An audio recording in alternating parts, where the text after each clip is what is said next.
저는 30대 후반 여자입니다. 남편과 이혼한 지 3개월이 넘었고 숙려 기간도 끝이 난 상태라 법적으로 완전한 남이 되었습니다. 지금도 그때의 충격에서 벗어나지는 못했지만 시간이 약이라고 하루빨리 정상적인 생활로 돌아갔으면 좋겠습니다. 남편과 6년 결혼 생활 끝에 정리를 하게 된 결정적인 이유는 어느 순간부터 저와 엄마를 대하는 행동들이 눈에 띄게 달라졌고 그런 모습들이 너무 큰 상처로 돌아와 이혼을 고민할 수밖에 없었어요. 그동안 정말 열심히 살아왔었는데 한순간에 모든 것들이 무너지게 되는 하나의 사건이 있었고 절대 용서할 수 없는 남편의 충격적인 행동은 결국 경찰까지 동원하게 만들었죠. 문제가 시작된 건 엄마가 교통사고를 당하게 된 이후 한동안 병원에 입원을 하셨었는데 남편과 시어머니가 병문안을 왔었어요. 당연히 저희 엄마를 걱정해주고 몸 상태는 어떤지 그런 것들을 물어보실 줄 알았는데 전혀 상상하지 못했던 말을 듣게 되었고 시모의 한마디에 너무 놀란 저는 입을 다물지 못할 정도로 엄청난 충격을 받아 생각 없이 뱉은 시모의 말에 안 좋은 감정을 표출했어요.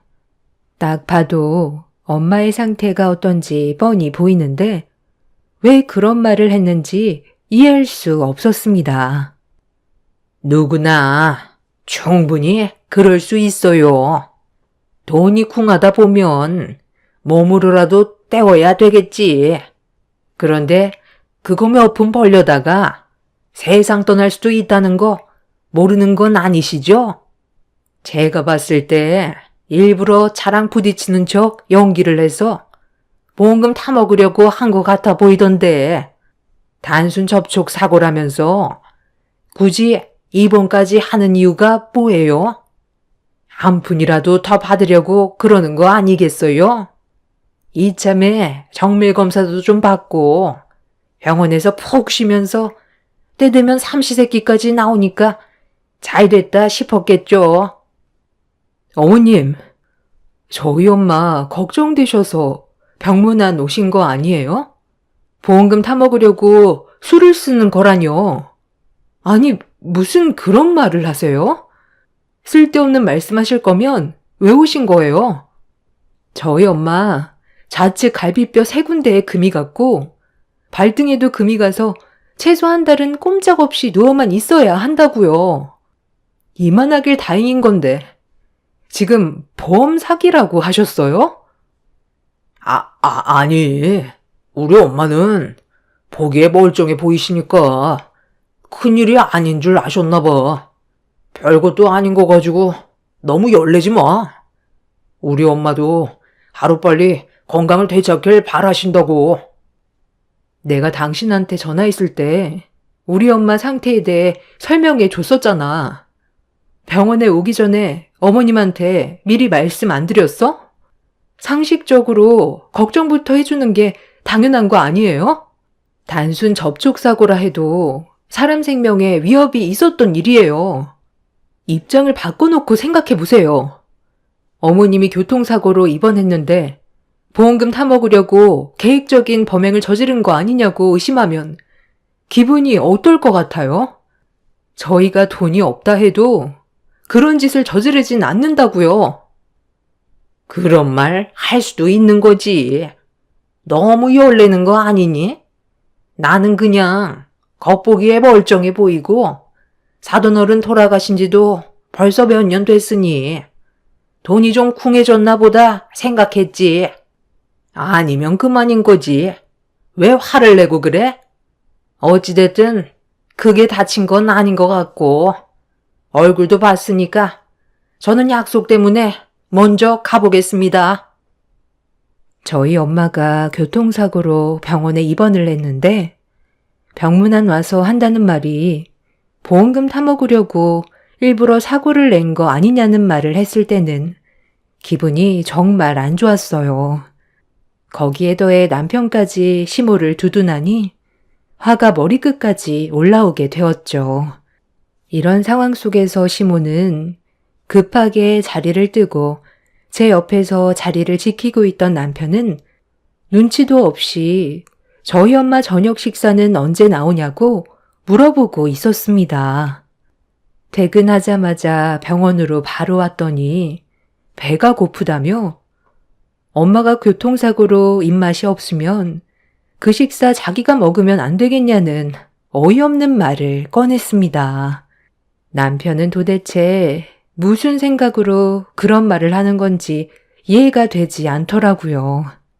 이미 시모 때문에 1차적으로 기분이 상한 상태에서 남편이 2차로 제 속을 뒤집어 버렸고 도저히 참을 수 없었던 저는 남편을 끌고 병실 밖으로 나왔어요. 남편의 생각 없는 행동에 실망을 크게 한 저는 당장 집으로 돌아가라며 화를 냈고 남편은 저에게 손을 내밀면서 돈 좀 달라고 하더군요. 가는 길에 저녁이라도 좀 사 먹게. 돈 좀 줘봐. 집에 가면 먹을 거 없잖아. 장모님 저렇게 되셔서 집에 밥도 안 차려놨을 거 아니야? 한 2만 원만 줘봐. 오래간만에 짜장면에 탕수육 좀 시켜 먹게. 나 내일부터 다시 일하게 됐으니까 2만 원 정도는 줄 수 있잖아. 나도 당신한테 돈 달라고 하는 거 오늘이 마지막이라고. 이번엔 또 무슨 일인데? 어차피 또 몇 달 하고 그만두겠지. 내가 그동안 당신을 봐왔는데 모르겠어? 이번에는 제발 부탁인데 6개월은 좀 넘기면 안 될까? 이번엔 느낌이 좋으니까 너무 걱정하지 마. 아마 이곳에서 아예 자리를 잡게 될 것 같아. 집안의 가장인 나도 그동안 말을 안 해서 그렇지 얼마나 힘들었는데. 당신은 일하고 있는데 나는 집에서 놀고 먹기만 해서 맨날 눈치만 보였었다고. 이번에 나 한방병원에서 일하게 됐어. 단순 업무 처리인데 보수가 꽤 괜찮은 것 같아. 다른 거 다 필요 없으니까 그냥 진득하게 오래만 다녀. 그게 내가 바라는 거야. 자, 여기 2만 원. 솔직히 지금 기분 상태론 주고 싶지 않은데 집에 차린 것도 없고 밥값 안 주면 어머님한테 또 얘기해서 상황이 안 좋아질까 봐 주는 거야. 나도 이번이 아마 마지막이 될 것 같아. 당신이 별 이유 없이 또 그만둔다면 그땐 우리 관계 진지하게 생각해보는 게 좋겠어. 우리 딸 지우도 이제 5살이야. 앞으로 돈 들어갈 곳 얼마나 많은데 나 혼자 버는 걸로 생활하는 게 얼마나 버거운지 알아? 차라리 이렇게 살 바엔 이혼하는 게 좋을지도 몰라. 당신한테 나가는 돈만 줄여도 우리 지우한테 뭐라도 하나 더 해줄 수 있잖아. 나 정말 마지막으로 기회 주는 거야. 알았어. 알았다고. 당신은 어떻게 얼굴만 마주하면 잔소리냐? 누구는 이런 식으로 살고 싶은 줄 알아? 나도 남들한테 떵떵거리면서 살고 싶어. 남편은 제 손에 들려있던 2만 원을 낚아챈 뒤 뒤도 안 돌아보고 집으로 돌아갔어요. 남편만 보면 한숨밖에 안 나왔고 답답하기만 했었어요. 6년의 결혼 생활 동안 일자리만 수없이 옮겨 다녔었죠.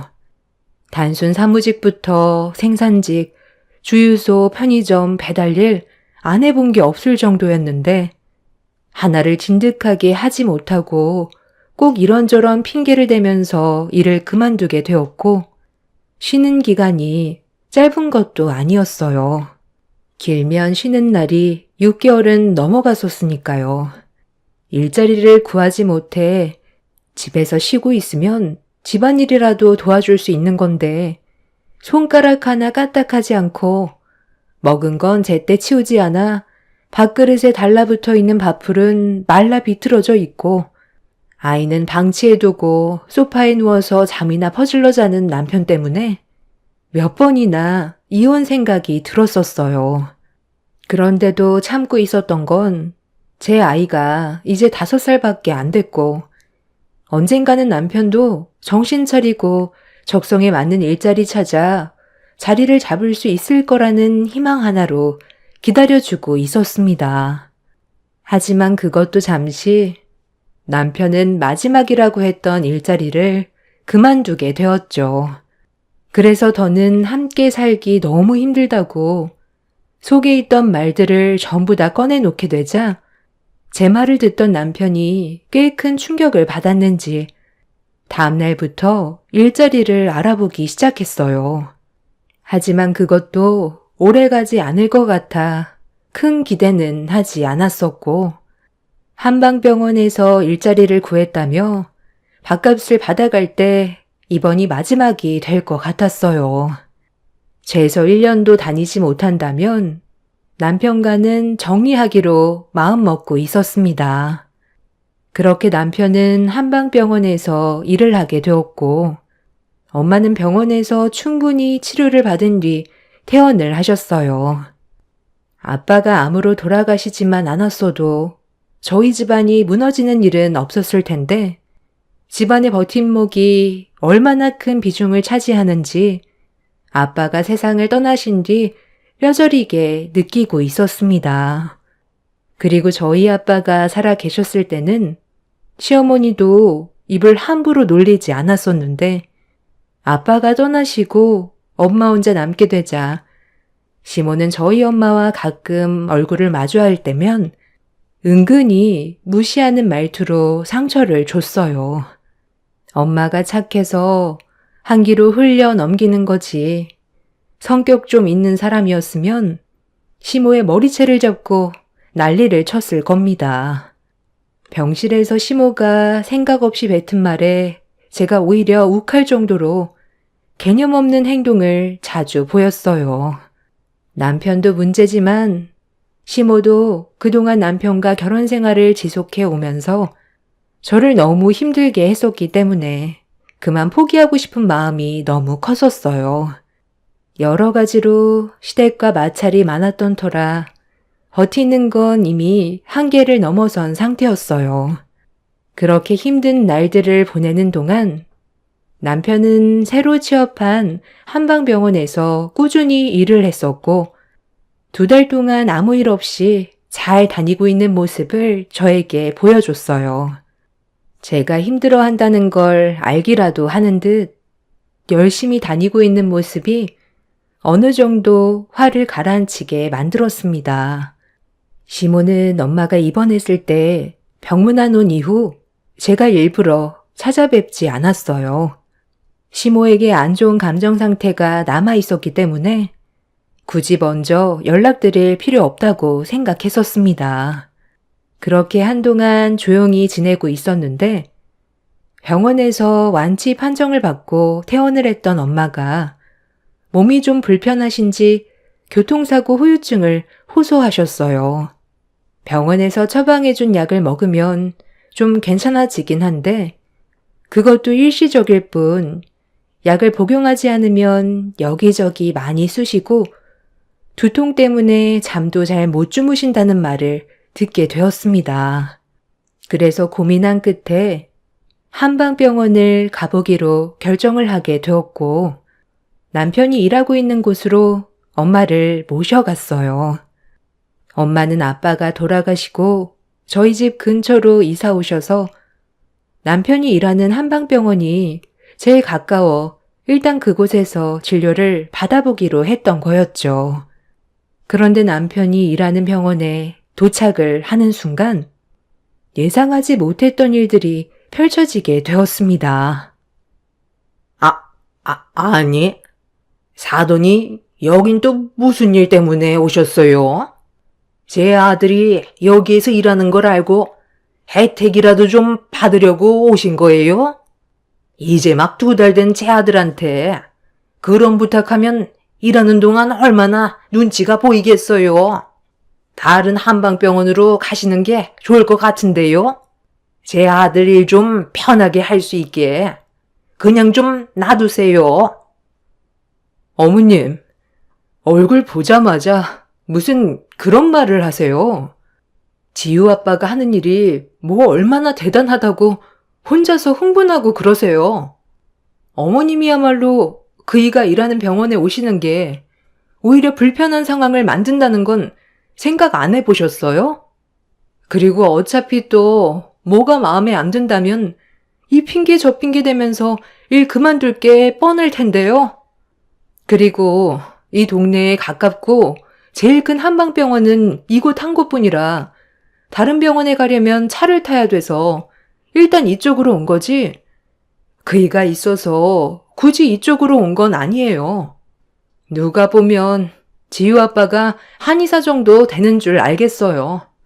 저희 엄마 진료받아야 하니까 가로막지 말고 그만 비켜주세요. 어머님은 그 말투부터 고쳐야겠어요. 너?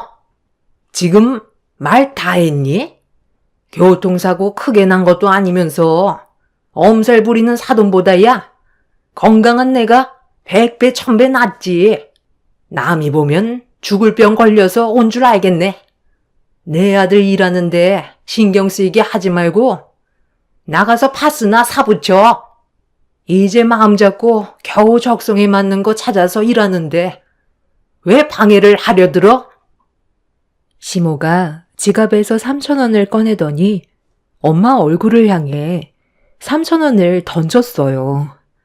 저는 엄마 진료를 보러 온 거지 남편을 만나러 온 것도 아닌데 제 앞을 막아선 시모의 행동에 화가 치밀어 올랐고 왜 그런 행동을 하는 건지 더는 이해하고 싶지도 않아 시모를 밀치며 들어가려 하자 저를 가로막아섰고 병원 입구에서 저와 시모의 언성이 높아지자 병원 관계자들이 달려와 말리기 시작했고 시모는 더욱더 흥분하면서 저를 보며 난리를 쳤어요. 상황이 심각해지면서 일을 하고 있던 남편이 밖으로 나왔고 저와 시모의 마찰을 보더니 기겁을 하면서 달려와 저와 시모 사이를 떨어뜨려 놓자 그제야 상황이 진정이 됐고 무슨 일이냐고 물어보았죠. 에휴, 말도 마라.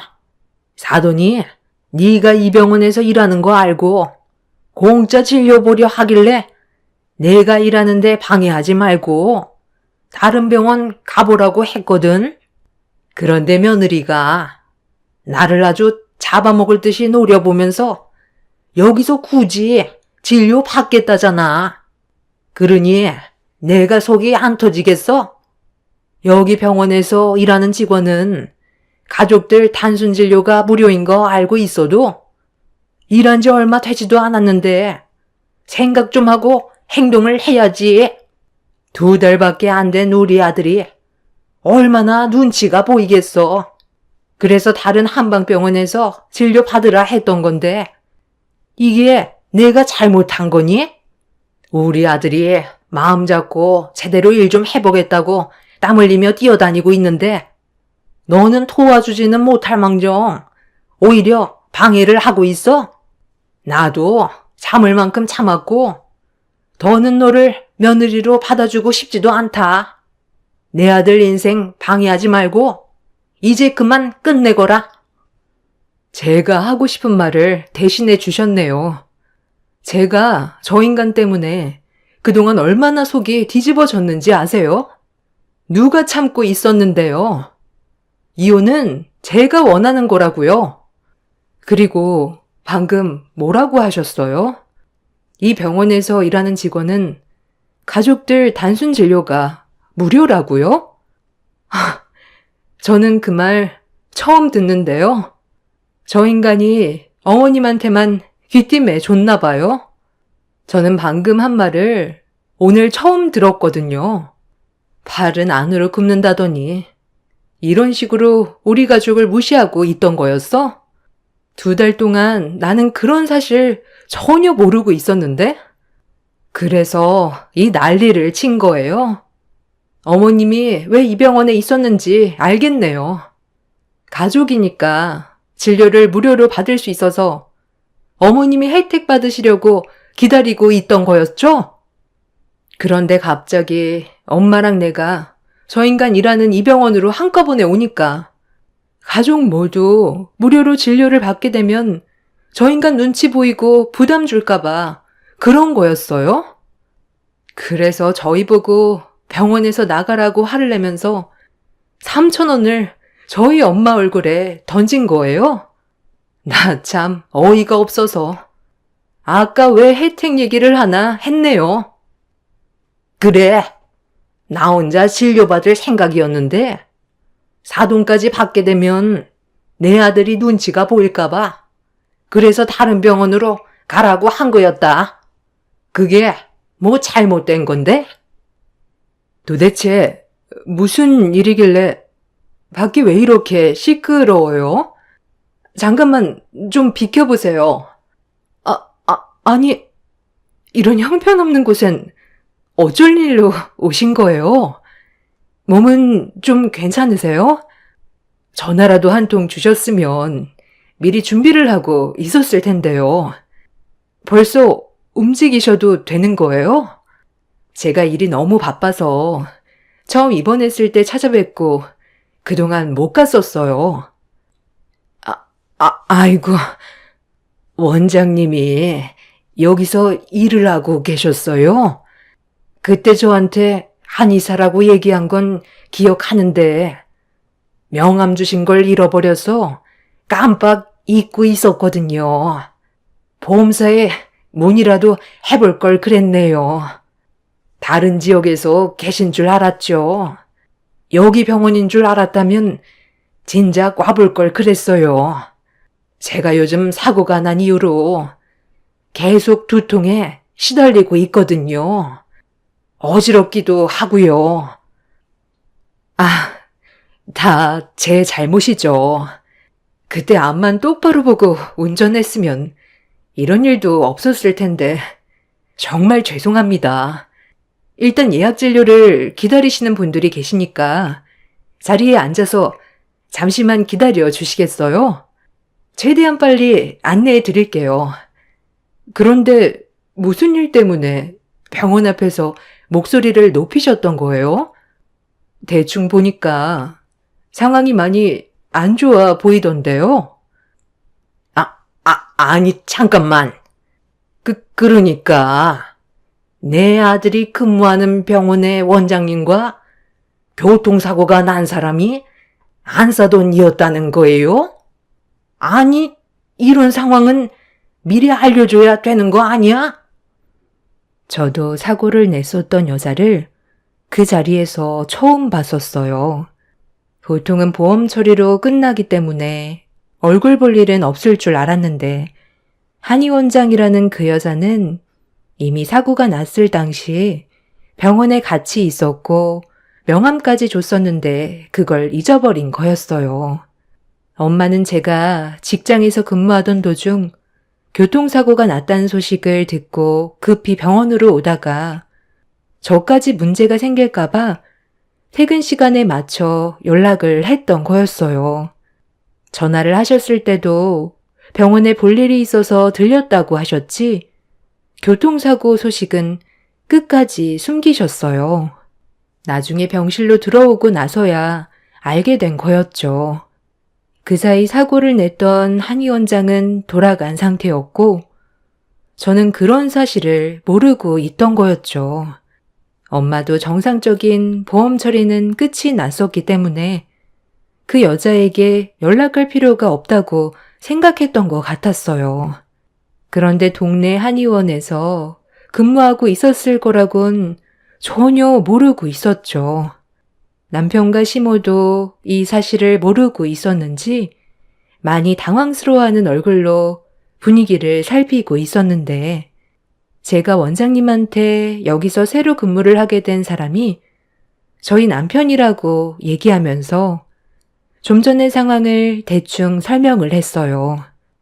시모가 난리친 상황에 대해 알게 된 원장님은 얼굴 표정이 굳어버렸고 시모는 거품을 물면서 최대한 상황을 좋게 풀어나가려 했지만 분위기는 좀처럼 회복이 되지 않았습니다. 남편은 가족들끼리 잠깐의 오해로 인해 생기게 된 일이니 좋게 넘어가길 원했지만 원장님은 좀처럼 용납이 되지 않는 듯 했고 시모는 이 문제로 자기 아들이 한의원에서 잘리게 될까봐 머리를 숙여 소란 피운 거에 대해 사과를 했어요. 남편은 한의원에서 잡다한 일과 탕전실에서 약을 다리고 청소까지 하는 업무를 담당하고 있어요. 바쁠 때는 수납도 같이 한다고 들었는데 월급은 얼마 되지 않아도 꾸준하게 일을 할 수만 있다면 저는 그걸로 만족하고 있었습니다. 본인이 좋아하는 일을 하는 게 제일 중요한 거였으니까요. 그래서 저도 최대한 상황을 좋게 정리하려고 원장님한테 오해가 있었다는 걸 설명하려 했는데 그 순간 한의원에서 일하던 여자 직원이 갑자기 남편과 같이 일을 하지 못하겠다면서 눈물을 터뜨렸어요. 그러자 주변에 있던 다른 여자 직원들도 똑같이 남편이 일을 그만두길 원하고 있었습니다. 갑자기 예상하지 못한 상황에 당황한 저는 그 여자 직원들을 바라보고 있는데 제일 먼저 입을 열었던 여자 직원이 남편의 손에 있던 핸드폰을 가리켰어요. 그러자 남편은 급하게 핸드폰을 숨겼고 원장님이 핸드폰에 뭐가 있는지 물어봤지만 횡설수설하면서 말을 더듬고 있었습니다. 아무것도 없어요. 제 핸드폰에 뭐가 있겠어요? 요즘 배워야 될 업무가 많아지다 보니 잊어버리게 될까봐 핸드폰에 자료들을 저장해 둔 것밖에 없어요. 그런데 왜 직원들이 광진 씨가 그만두길 원하는 거죠? 그 핸드폰에 뭐가 들어있길래 여직원들이 눈물까지 흘리는 건지 제가 이 병원의 원장으로서 확인을 해봐야 할 것 같은데요. 오해라면 지금 이 자리에서 해결하는 게 좋은 거죠. 제가 좀 전에 문제로 광진 씨가 우리 병원에서 계속 근무하는 게 맞는지 고민을 하고 있었는데 갑자기 직원들이 그만두길 원한다고 얘기하는 것 보면 제가 모르는 뭔가 문제가 있겠죠. 당장 핸드폰 안에 뭐가 있는지 확인시켜주지 않는다면 경찰에 신고를 할 수밖에 없을 것 같네요. 끝까지 안 보여주겠다는 거예요? 그럼 어쩔 수 없죠. 지금 당장 경찰에 신고를 해야 되겠네요. 도대체 뭔데 그래? 왜 숨기고 말을 하지 않는 건데? 당신이 떳떳하면 핸드폰을 보여주면 되는 거잖아. 상황을 왜 계속 악화시키는 거야? 여기에서도 잘릴 거야? 그래, 일단 빨리 보여줘라. 이러다 여기서까지 잘리면 어쩌니? 네가 여기에서 일하는 게 즐겁다고 했었잖아.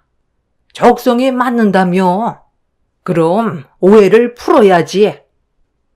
원장님, 저 사람이 일을 배운답시고 핸드폰으로 자료를 촬영하는 것처럼 행동하더니 나중에 알고 보니까 실제로는 그게 아니었어요. 저만 이상하게 느끼는 줄 알았는데 다른 직원들도 저처럼 똑같이 느끼고 있더라고요. 그런데 나중에 알고 보니까 저희들 모습을 촬영하고 있던 거였어요. 한번 확인해 보세요. 제가 지워달라고 했었는데 자기는 모르는 일이라면서 끝까지 아니라고 하잖아요. 너무 불쾌하고 같이 일하는 게 힘들 정도예요. 맨날 말로는 5살 된 자기 딸 먹여 살려야 한다면서 온갖 불쌍한 척은 다 하고 뒤에서는 저희들 촬영하는데 얼마나 기분이 더러운 줄 아세요? 원장님도 아마 촬영했을 거예요. 당장 경찰에 신고해 주세요. 저는 여자 직원의 말을 듣는 순간 경악을 했어요. 제가 전혀 알지 못했던 남편의 또 다른 모습에 입을 다물지 못했고 도저히 믿을 수가 없어서 남편이 쥐고 있던 핸드폰을 빼서 확인을 해보려고 했지만 저에게도 끝까지 주지 않았습니다. 남편은 갑자기 그 자리에서 도망까지 치려고 하길래 한의원에 있던 사람들이 남편을 밖으로 못 나가게 막았고 잠시 뒤 경찰이 오면서 남편이 들고 있던 핸드폰을 확인할 수가 있었습니다. 그리고 그 안에는 충격적이게도 다른 여자 직원들과 원장님의 사진들이 수두룩하게 들어 있었어요. 한방병원에서 일하는 직원들은 남편 빼고 거의 다 전부 여직원이었는데 원장님이 남편을 채용했던 이유는 남자 직원도 있어야 안전할 것 같아 채용을 했던 거였는데 그게 엄청난 실수였다는 걸 알 수 있었죠. 글로는 모든 걸 다 설명하긴 어렵지만 요즘 핸드폰의 기능이 상당히 좋아서 줌으로 확대해도 화질이 깨지지 않는다는 걸 이용해 상당히 많은 사진을 촬영했었어요. 남편은 그냥 호기심이라고 설명했었지만 그건 절대로 용납할 수 없는 행동이었습니다. 결국 여자 직원들과 원장님은 남편을 상대로 소송을 제기했고 저도 그런 남편한테 너무 큰 실망을 해서 더는 함께 살고 싶지 않아 이혼을 결정하게 되었습니다. 그동안 정말 많이 참고 살아왔었는데 또다시 저에게 상처를 준 남편과 더 이상 살아갈 이유가 없었습니다. 시모는 그 자리에서 원장님과 직원들한테 무릎 꿇고 용서를 구했지만 선처는 없었고 결국 법의 처벌을 받게 되었죠. 그렇게 남편과 저는 현재 이혼을 한 지 3개월이 지났고 법적으로 완전히 남이 되었습니다. 시모는 제가 남편과 이혼을 결정했을 때 자신이 했던 잘못에 대해 용서를 구했지만 저는 더 이상 같이 살고 싶지 않다고 반품하겠다며 어떠한 말도 들어주지 않았어요. 남편은 경찰 조사를 하다가 추가적으로 또 다른 범행을 저질렀다는 게 밝혀졌고 그동안 다른 회사에서도 근무를 하면서 이 문제로 직원들에게 안 좋은 시선을 받아 퇴사를 한 거였어요. 일이 커지기 전에 남편이 퇴사를 해서 저는 전혀 알지 못했던 거였죠. 결국 전에 있었던 일들까지 전부 다 밝혀지게 되자 남편은 가중처벌을 받게 되었고 징역 4년의 형을 받았습니다. 이 문제로 시모의 동네에서는 한바탕 난리가 나서 지금은 다른 지역으로 이사를 했다고 들었어요. 저는 제 딸의 친권을 받아내었고 저도 엄마와 함께 다른 지역으로 이사할 생각이에요. 처음엔 호기심이었겠지만 그걸 알면서도 똑같은 행동을 반복했다는 건 범죄 행위를 인정하는 거니 제 딸도 교육상 안 좋아질 것 같습니다. 친권 포기각서를 받아내길 잘한 것 같아요. 그동안 정말 열심히 살아왔었지만 그 시간이 너무 아깝기만 하네요. 앞으로는 저희 가족에게 좀 더 밝은 날이 찾아왔으면 좋겠어요. 제 사연 들어주신 분들 감사합니다. 안녕하세요. 저는 평택에 살고 있는 40대 초반 여자입니다. 본성이란 단어의 의미는 본래부터 타고난 성질, 즉 천성을 의미한다고 합니다. 사람의 악함이 이렇게까지 잔인할 수 있을 거라곤 전혀 상상하지 못했는데 이번에 시숙과 형님의 행동은 입을 다물지 못할 정도로 저에게 충격을 안겨주었죠. 남편과 결혼을 하고 시숙의 존재에 대해 얘기는 들었었지만 단 한 번도 얼굴을 본 적이 없었어요. 제가 시댁 집안의 며느리가 되기 전에 폭풍이 한 번 지나간 적이 있었고 그 때문에 인연을 끊은 채 지내왔었는데 남편과 결혼 10년 차가 되던 어느 날 시모에게 전화 한 통이 오게 되었고 저희 부부는 급하게 시댁으로 향하게 되었죠. 그리고 시부모님과 남편의 굳어버린 얼굴은 시댁 집안에 또다시 엄청난 폭풍이 다가오고 있다는 걸 알 수 있었습니다. 시숙과 형님은 10년 동안 시부모님의 며느리로 생활하고 있던 저를 경계하듯 바라보고 있었습니다. 그리고 모두가 아무 말 하지 않고 침묵만 지키고 있던 도중 시숙이 먼저 입을 열었고 심각한 대화가 시작되었죠. 이게 얼마만이야? 한 15년 정도 된 것 같은데? 그동안 잘 지냈어요? 장윤이 너는 때깔이 많이 좋아졌네. 그 사이 이쁜 색시까지 얻은 거야? 재수씨, 앞으로 얼굴 자주 볼 텐데 너무 굳어있는 거 아니에요? 인상 좀 펴요. 장윤이 네가 내 얘기 했구나? 너희들 여기가 어디라고 온 거야? 2번 다시 얼굴 안 보고 살기로 해놓고 왜 갑자기 나타난 건데? 꼴 보기 싫으니까 당장 나가라.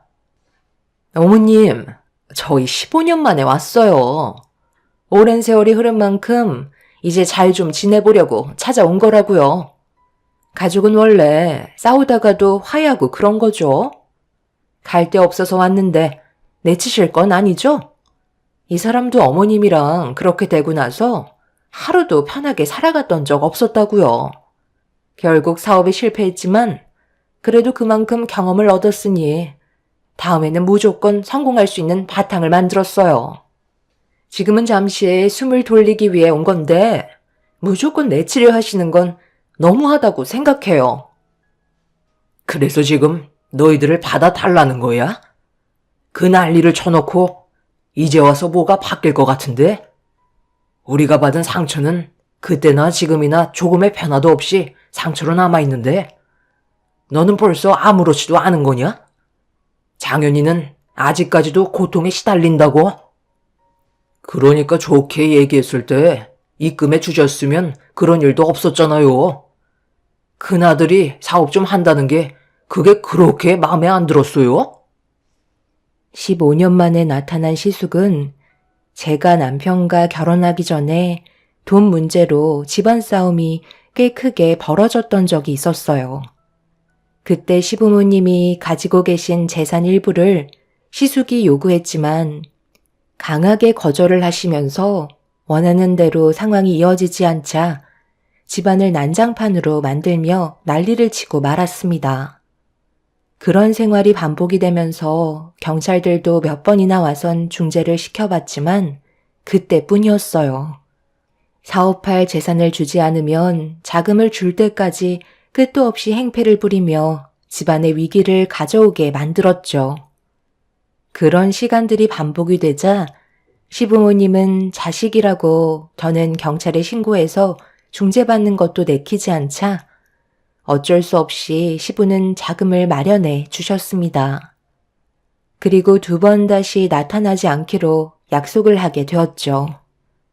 시숙은 시부의 조건에 수락을 했지만 그때 당시 남편은 시숙을 적극적으로 말리며 넘어간 재산을 돌려달라고 집 밖으로 나가지 못하게 몸싸움을 벌이고 있었어요.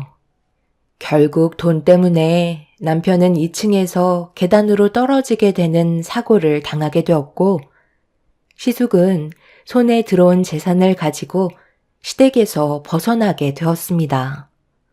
그리고 남편은 평생 장애를 가지고 살아가야 될 정도로 발목에 큰 부상을 당하고 말았어요. 이런 안 좋은 상황 속에 시숙은 자기 동생이 걱정도 안 됐는지 15년 동안 연락 한 통 없었습니다. 그런데 갑자기 나타나선 사업이 망해서 오갈 데 없다며 다시 부모의 품으로 돌아온 시숙과 형님을 보고 있으니 앞날이 걱정돼서 또 다른 사고가 나는 건 아닌지 걱정이 되고 있었어요. 시숙은 과거에 안 좋았던 사고들에 대해 남편을 보며 진심의 사과를 하지 않길래 기분이 상한 저는 처음 본 시숙과 형님에게 불만을 터뜨리고 말았죠. 15년 만에 나타나서 하시는 말이 그것 말고는 없는 거예요? 일단 잘못을 하셨으면 용서부터 구하셔야 되는 게 우선 아닐까요? 동서, 우리 오늘 처음 얼굴 본 사이 아니야? 서로 조심해서 나쁠 거 없는데. 벌써부터 이러면 뒷감당은 할 수 있겠어? 형수와 형이 잘못한 건 세월이 흘러도 바뀌지 않아요. 정상적인 가족 관계를 원하시는 거면 지금 당장 무릎 꿇으시고 무엇을 잘못하셨는지 확실하게 얘기해 주셨으면 좋겠어요. 저희 부모님이 원하시는 게 뭔지도 잘 모르시면서 무작정 눌러 앉겠다고요? 저도 그날 이후 성격이 많이 변했기 때문에 이제는 그냥 넘어가지 않을 거예요. 서방님, 그동안 안 본 사이에 성격이 많이 변하셨네. 예전의 모습은 전혀 찾아볼 수가 없겠어요. 이제는 할 말 못할 말 가려서 하지도 않네요. 그러다 한쪽 다리마저 불구가 되면 어쩌려고 그래요? 괜히 이 사람 성격 긁지 않는 게 좋을 것 같은데요? 너 지금 말 다 했니? 내가 두 눈 시퍼렇게 뜨고 있는데 어디서 그런 험한 말을 아무렇지도 않게 내뱉는 거니? 너희들 인생길에 더 이상 우리 가족이 참견할 마음 없으니까 당장 내 집에서 나가라. 그때나 지금이나 변한 건 하나도 없구나? 엄마, 예전보다 성격이 많이 까칠해지셨네요. 이래서 저희가 두 다리 뻗고 마음 편히 지낼 수 있겠어요? 시부모님과 남편은 형님네에게 상당한 불만을 표출했지만 조금도 동조하지 않으면서 가지고 온 짐을 풀기 시작했어요. 그리곤 그날 먼 길을 오느라 피곤했다면서 나중에 다시 얘기하자며 방으로 들어가 버렸습니다. 저희 가족은 형님네의 행동을 보고 어이가 없어서 할 말을 잃었어요. 시부는 방으로 들어간 형님 내외를 밖으로 부르기 위해 문이 부서질 정도로 내려치면서 화를 내셨지만 눈 하나 깜빡하지 않았습니다. 남편 말로는 시숙과 형님이 어떤 돌발 행동을 할지 모를 만큼 알 수 없는 성격을 가지고 있어서 항상 긴장의 끈을 놓으면 안 된다고 저에게도 조심하라며 걱정되는 눈빛을 보내오고 있었죠. 저는 여차하면 경찰을 부르면 된다고 했지만 형님네에는 경찰을 크게 상관하지 않는다면서 제 안전을 우선시했어요. 시부모님께서도 제가 다칠까봐 걱정을 하고 계셨죠. 이런 안 좋은 상황 속에 저희 부부도 집으로 돌아가는 건 또 다른 문제를 일으키게 되는 상황을 만들어줄 수도 있을 것 같아 시부모님 댁에서 나가지 않고 자리를 지키며 형님네가 나올 때까지 기다리고 있었습니다. 시모는 자식 새끼 하나 잘못 낳아서는 집안을 쑥대밭으로 만든다며 가슴이 답답하셨는지 눈물을 보이셨어요. 그렇게 몇 시간 정도의 시간이 흐르고 시숙이 방문을 열며 거실로 나왔어요. 저희 부부가 시부모님 곁에서 떠나지 않고 있는 모습을 보고 있던 시숙이 저희 부부 맞은편에 앉더니 정색한 얼굴로 경고하듯 분위기를 조성하기 시작했죠. 아직까지 여기서 뭐하고 있는 거야? 이런다고 상황이 달라지는 것도 아닌데 이제 그만 돌아가지 그래? 언제까지 있을 건데? 그걸 왜 형이 신경 쓰는 건데? 내가 부모님 집에 있겠다는데 불만이라도 있는 건 아니지? 형은 언제 이 집에서 나갈 거야? 내가 부모님 집에 있겠다잖아. 문제가 해결되면 자연스럽게 사라져 줄 테니까 걱정 마. 나는 뭐 노인네 냄새나는 이 집구석에 처박혀 있고 싶겠어? 쓸데없이 분위기 험악하게 만들지 말고 이제 그만 집으로 돌아가라. 너한테 줄 돈 없으니까 문제를 해결하겠다는 생각 말고 내 집에서 나가라니까 몇 번이나 말을 해야 알아듣는 거야? 엄마, 저 당분간 아무 생각 없이 쉬고 싶어요. 그동안 너무 힘들게 살아와서 편하게 있고 싶으니까 이제 그만 좀 하세요. 시숙은 싸우기 싫다며 대화를 이어나가다가 다시 방으로 들어갔어요.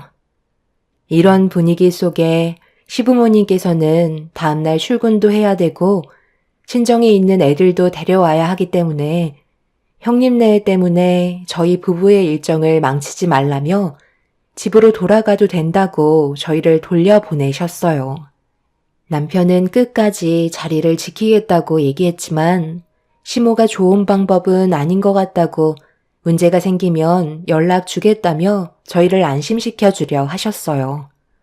시부도 시모와 같은 의견을 보이시길래 어쩔 수 없이 일단 집으로 돌아오게 되었죠. 하지만 집에 와서도 불안해하는 남편을 보고 있으니 저도 편하게 쉴 수가 없겠더라고요. 남편은 다음날 다시 가봐야 할 것 같다며 저에게 의견을 제시하자 한치의 망설임도 없이 남편의 말에 따랐습니다. 그렇게 다음날 모든 일정을 마치고 또 다시 시댁으로 향하려 하는데 시모에게 연락이 왔어요. 저희가 쉬지도 못하고 올까봐 걱정하셨죠. 남편은 형님네가 어떤 식으로 행동을 하는지 여쭤보며 어떻게 돌아가고 있는지 상황을 파악하고 있었어요. 시모는 형님네가 아무런 액션도 하지 않고 조용하게 지낸다며 밥 먹는 시간 외에는 방에서 나오지 않는다고 설명해 주었습니다.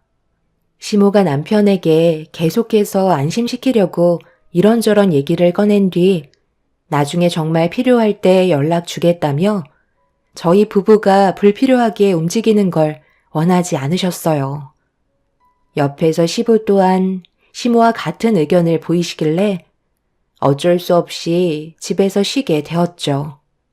그렇게 하루 이틀 시간이 흐르면서 큰일이 닥치지 않아 어느 정도 안심이 되기 시작했어요.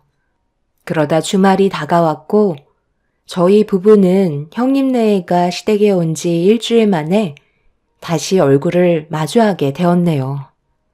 첫날보다 확실히 분위기는 많이 가라앉은 상태였어요.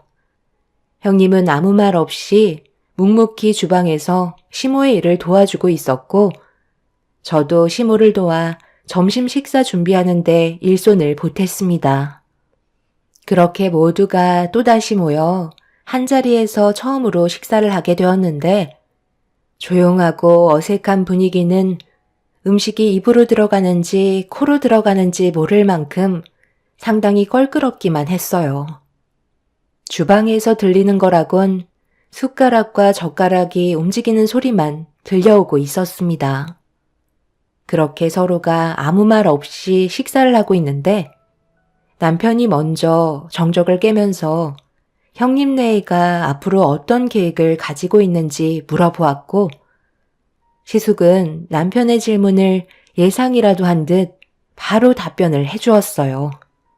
그리고 저희 가족은 고민에 빠질 수밖에 없었죠. 아버지, 15년 동안 인연 끄는 자식이 무턱대고 찾아와서 아무런 계획 없이 신세만 지려고 찾아왔겠어요? 다들 어느 정도 진정이 됐으니까 하는 얘긴데 당분간은 푹 쉬고 싶어요. 재충전의 시간을 가진 뒤 계획했던 대로 다시 새로운 사업을 진행하려고요. 저번에도 설명드렸지만 그동안 운영했던 사업이 무너지게 되었거든요. 힘들게 달려왔던 만큼 일단 머릿속을 정리하고 싶은데 마땅한 것도 없어서 아버지 집으로 찾아온 거예요. 오랫동안 머물 생각도 없으니까 이제 그만들 좀 얼굴 붉히세요.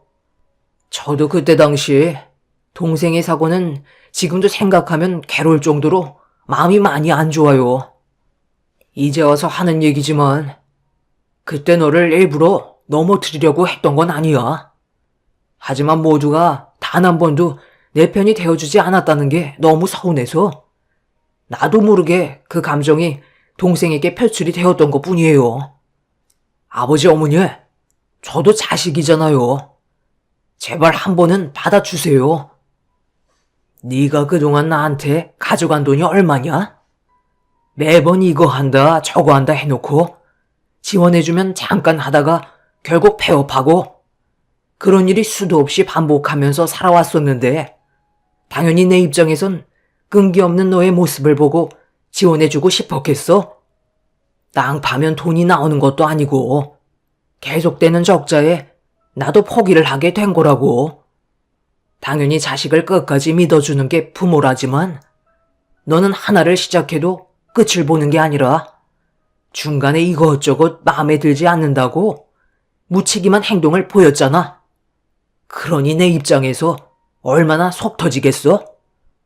그래서 지원해주지 않겠다고 했더니 결국 집안을 난장판으로 만든 것도 모자라 내 재산 가져가 놓고 하나밖에 없는 너 동생까지 다리를 저 지경으로 만들어 놨었잖아.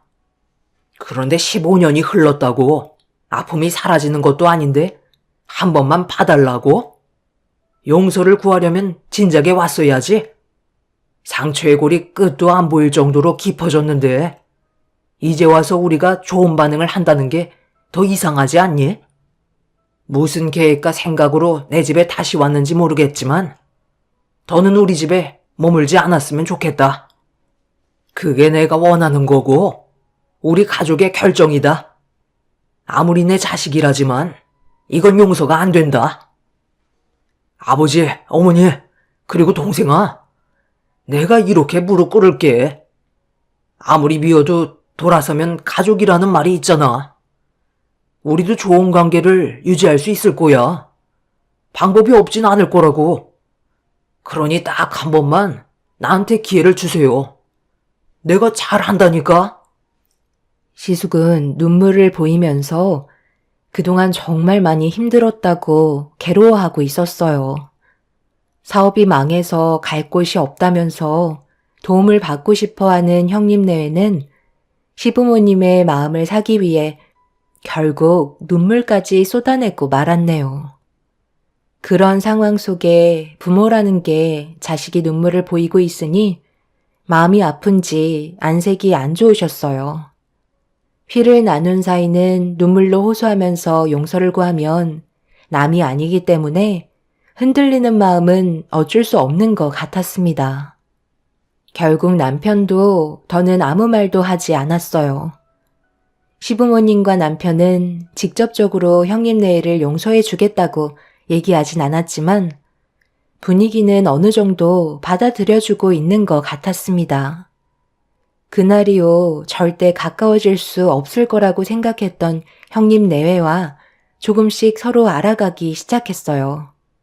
그렇게 시간이 흐르면서 좋은 관계로 발전해 가자 남편도 긴장을 풀게 되었고 시부모님께서도 큰 사고를 일으키지 않던 형님 내외를 보며 마음을 놓고 있었어요. 저 역시도 시댁 식구들의 그런 모습을 보면서 경계를 풀게 되었죠. 그런데 어느 날 저희 가족에게 엄청난 사건 하나가 터지고 말았습니다. 저희 부부는 하는 일이 원래 워낙 바빴기 때문에 시댁에 자주 왕래를 할 수 있는 상황은 아니었어요. 그동안 무리해서 시댁에 갔었던 거였죠. 그런데 별 문제가 없으니 더는 그렇게 할 필요가 없다고 판단하게 되면서부터 시간적 여유가 있을 때를 제외하곤 시댁에 가지 않았었어요. 그런데 저희가 너무 긴장을 하지 않고 있었는지 어느 날 불시에 남편과 함께 시댁을 찾아가게 되었는데 저희를 마중 나온 형님과 시숙의 표정에서 당황한 모습이 무언가 불안감을 안겨주었죠. 아버님, 어머님은 어디 가셨어요? 그런데 보일러를 너무 세게 틀어놓으신 거 아니에요? 발바닥이 뜨거울 정도예요. 형, 이건 너무 낭비 아니야? 기름값 엄청 나오겠어. 형도 러닝만 입고 있는데도 땀이 흐르고 있잖아. 아, 우리가 좀 전에까지 밖에 있다 와서 몸이 춥다 보니 잠깐 틀어놓는다는 게 깜빡했지 뭐야. 그런데 말도 없이 어쩐 일이야? 아버지랑 어머니는 몸 좀 녹이신다고 온천 여행 가셨는데 미리 연락이라도 하고 왔으면 헛걸음하지 않았지. 이제 막 들어온 거야? 숨이 왜 이렇게 거칠어? 표정도 별로 안 좋아 보이는데? 정말 무슨 일 없는 거지? 오는 길에 아버지한테 전화를 했는데 받질 않더라고. 그래서 엄마한테도 전화해봤는데 역시나 받지 않으시길래 무슨 일이 있으신가 했는데 온천 가신 거였어? 그런데 형은 산에 다녀온 거야? 현관이 왜 이렇게 더러워? 형수님도 안 보이는 걸로 봐선 어디 가셨나 봐. 여보, 나왔어. 마지막 건물까지 증여 계약서 받았어. 이제 내일 일 처리하면 더 이상 여기 있을 필요 없을 것 같아. 형님, 지금 들고 있는 서류 그거 뭐예요? 어디 다녀오시는 길이었나 봐요? 왜 이렇게 당황하시는 거예요? 형님은 저희가 시부모님 집에 온 줄 전혀 모르고 있었는지 서류 하나를 들고 들어오다가 이상한 말을 뱉던 도중 저희와 마주치면서 당황했는지 급하게 서류를 몸뒤로 숨기더니 앞에 서 있는 시숙 옆으로 달려갔습니다.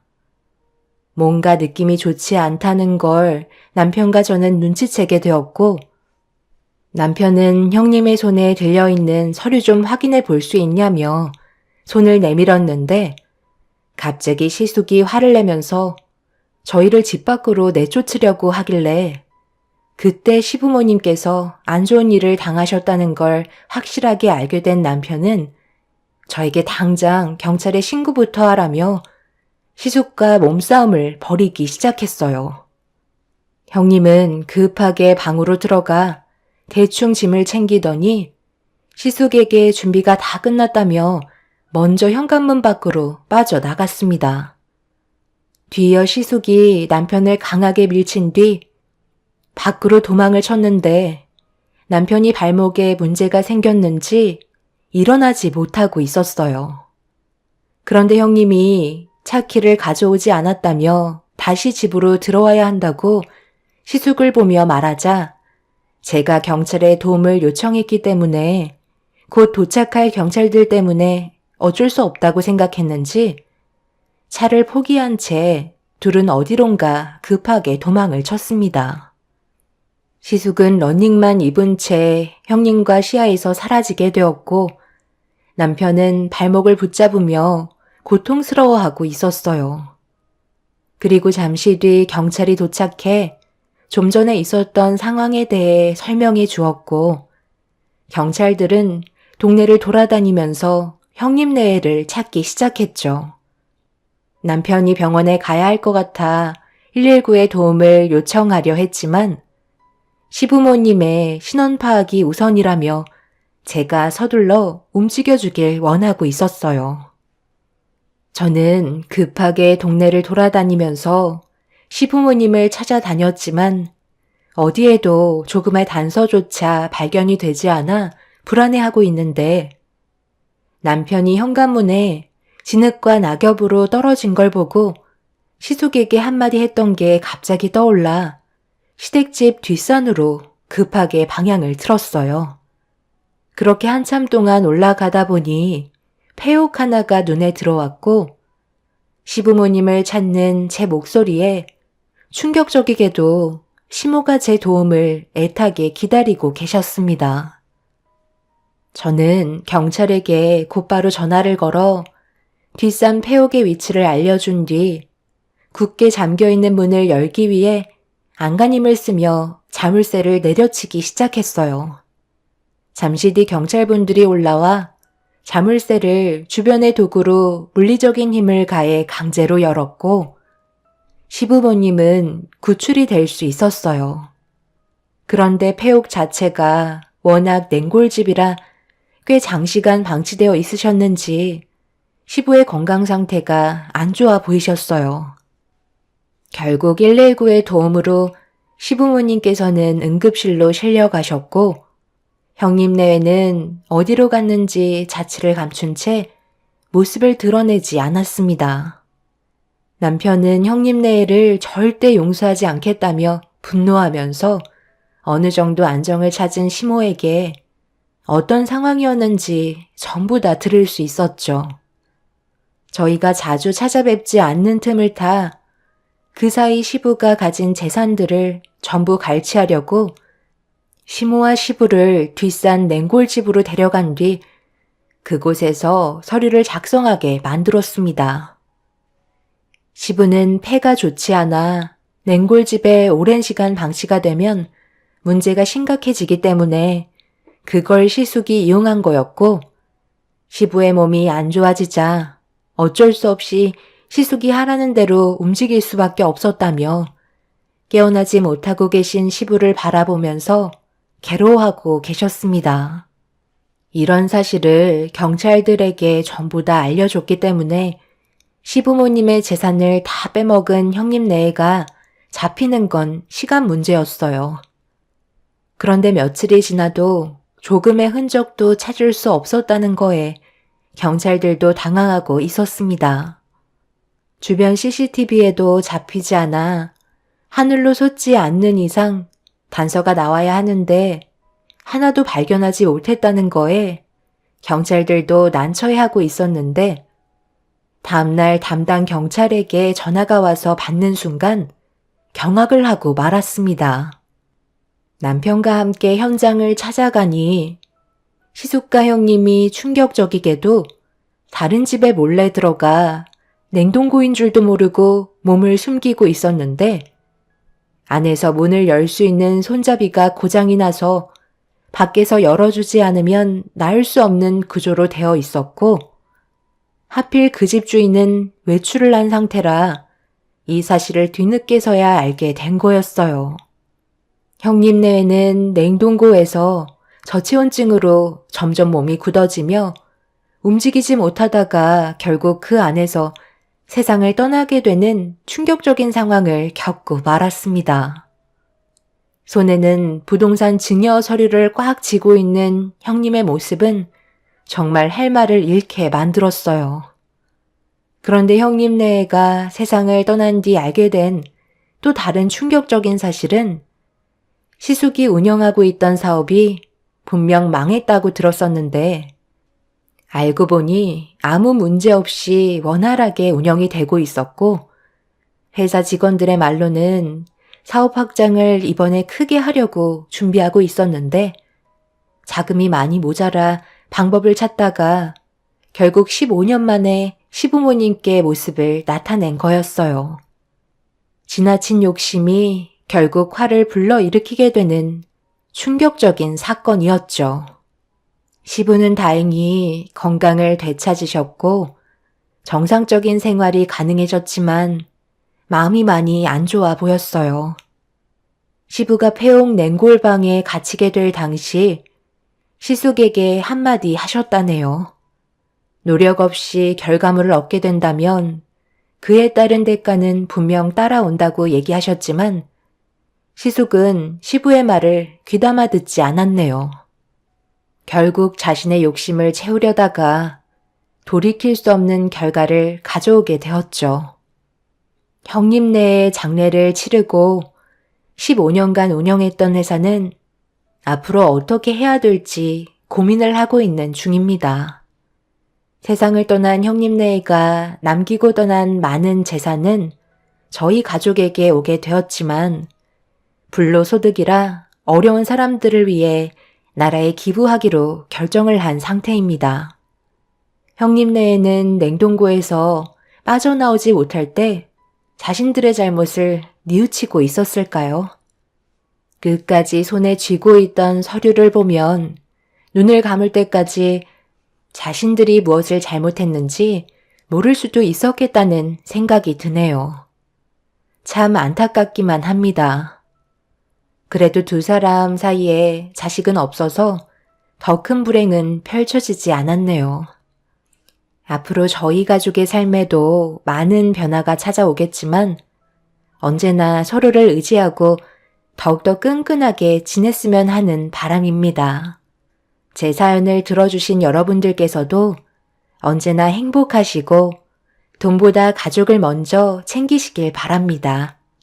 감사합니다.